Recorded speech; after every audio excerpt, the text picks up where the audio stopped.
Chapter 8 continued, on the bottom of page 121. Arnold insisted that he could protect Andre, claiming him as an agent working for the Americans. Finally, Andre reluctantly agreed to wear civilian clothes.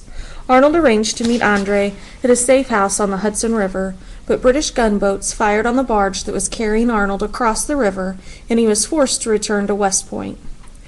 For the next meeting, Andre, dressed in the uniform of a British officer, was to arrive via the British warship, the Vulture. He would be dropped off downriver from West Point. There, a Tory friend of Arnold would pick up Andre and take him to Arnold. The general's cover story was that Andre was really an agent named John Anderson, whom Arnold was personally running. Andre did not like the cover story, but he went along with the plan. As Arnold and Andre were meeting at a riverside safe house, they heard gunfire. American cannon were firing on the Vulture, which quickly weighed anchor and sailed away. Andre now had no exit. Arnold had brought sketches of the fortifications of West Point, which Andre, as an experienced intelligence officer, memorized and handed back to Arnold. But the general, to ensure he would get paid the money that he had been promised, insisted that Andre take the sketches as proof that Arnold had carried out his side of the bargain. Reluctantly, Andre put the sketches inside his boots. He hastily disguised himself by replacing his red coat with a purple one and putting on a round civilian hat.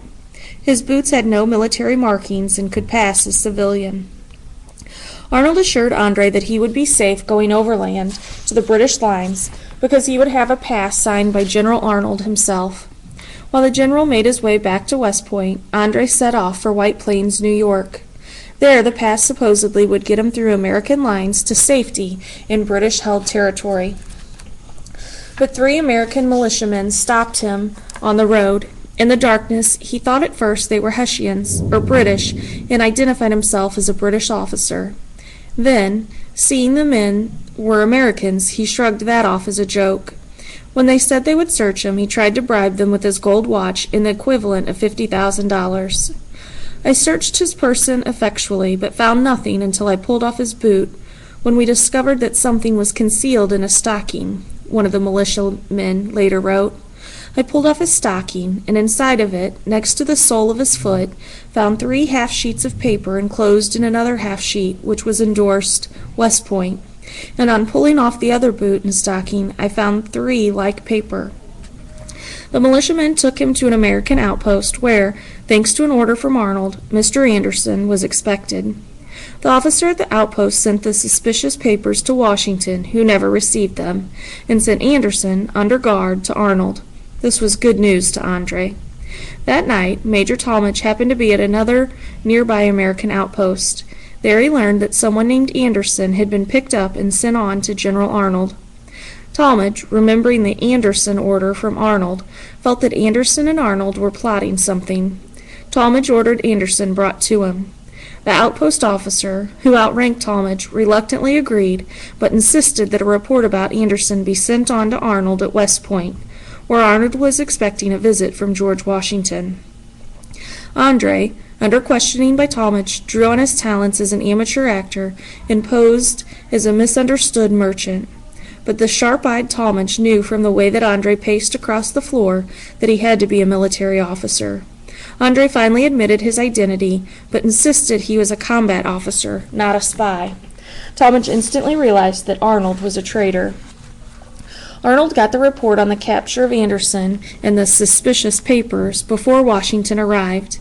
He knew immediately he had been unmasked. He ran out of the room, rode a horse to the riverside, and ordered his bargeman to take him downriver to the Vulture. When they looked at him suspiciously, he said that he had to meet with the warship's captain because of particular business from Washington. As soon as the barge reached the warship, Arnold climbed aboard and had the bargemen arrested as prisoners of war. When Washington arrived at West Point, he learned of Arnold's treachery. "Great Arnold has stolen off to the enemy," he is said to have exclaimed. He ordered Captain Alexander Hamilton to lead a search for Arnold.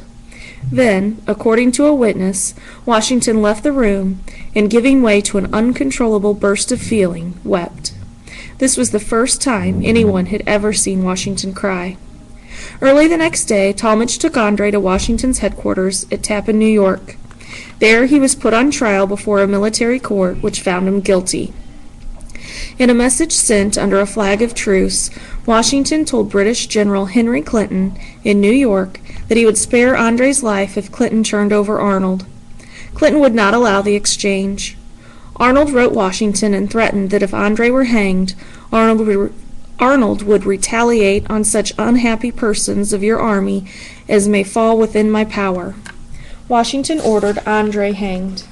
With Talmadge standing nearby, Andre was hanged in full dress uniform. His last words were, "I pray you bear me witness that I met my fate like a brave man." Arnold, safe in British-occupied New York, was commissioned as a British brigadier general. He immediately started looking for American spies in New York.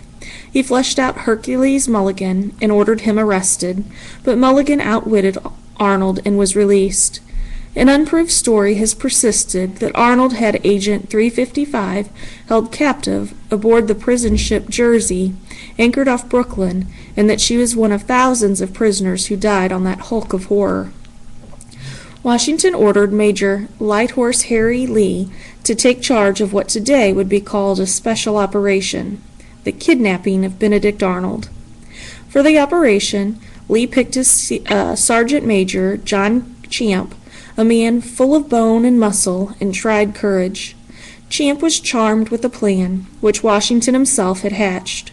Pretend you were a deserter, slip into British-held New York City, kidnap Arnold, get him to waiting agents in New Jersey, and do not harm him. He must be publicly hanged. Champ stole some official papers from Lee as part of his cover, hopped on a horse, and headed for New York. Lee told no one about the mission that Washington had entrusted to Champ. So Champ was on his own when he tried to get through American lines and then make his way through British lines to get into New York City. Lee thought all was going well until one of his officers rushed up to him and reported that a patrol had ordered an American to stop. The man put spur to his horse and escaped, but not for long. The patrol spotted him again and chased him until he neared the Hudson River. There he jumped off his horse, leaped into the water, and swam toward a British patrol boat, yelling for help.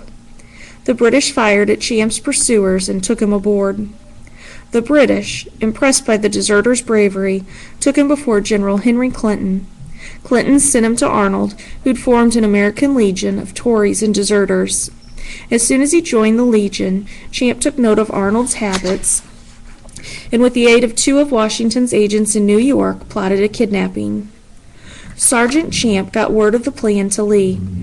On the night the kidnapping was to happen, Lee led a patrol to the New Jersey side of the Hudson and waited with 3 extra horses, one for Arnold, one for the sergeant, and the third for his, Champ's, associate, Lee later wrote. Hour after hour passed. No boat approached. The kidnap plot failed because on the night it was to happen, Arnold loaded his American Legion, including Champ, on board a transport and sailed to Virginia, where he attacked Richmond. Champ became a deserter again, this time a real deserter, and found his way to Washington. Fearing that Champ would be executed if Arnold caught him, Washington discharged him from the Continental Army. The next would-be Arnold kidnapper was an experienced agent named Allen McLean. He once had disguised himself as a simple country yokel and prowled a British fort for 2 weeks. Captain McLean felt sure he could kidnap Arnold when the general took his morning ride along Chesapeake Bay. But McLean also failed because, at the last minute, British warships unexpectedly appeared. Thomas Jefferson, governor of Virginia, was the next plotter. He concocted a scheme to abduct this greatest of traitors while he was leading raids in Virginia. Once again, Arnold was too well guarded. He continued his career as a British officer until the end of the war, when he sailed to England.